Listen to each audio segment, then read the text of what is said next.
बिस्मिल्लाहिर्रहमानिर्रहीम। दिखाते हैं आपको बहुत खूबसूरत पहले माशाल्लाह ये भेड़ के बच्चे हैं।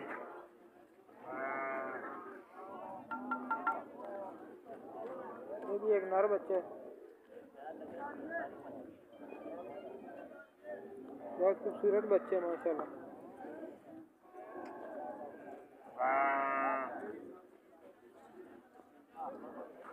इस बच्चे को देख के आप अंदाज़ा कर सकते हैं कि इसकी कितनी लेंथ है माशाल्लाह। ये बहुत लंबा बच्चा है,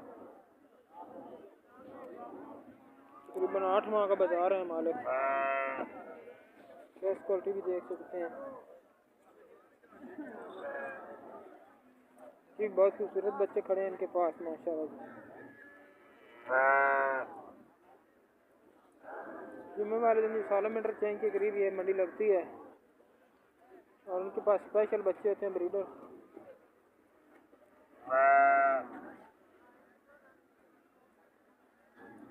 बहुत ही ब्यूटीफुल बच्चे हैं ये।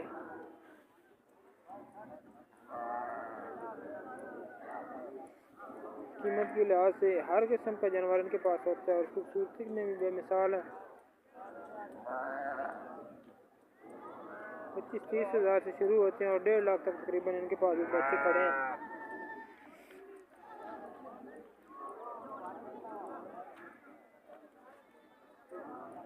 जो जानवर पसंद आए वीडियो शॉट भेजकर आप जानवर की खरीदारी कर सकते हैं।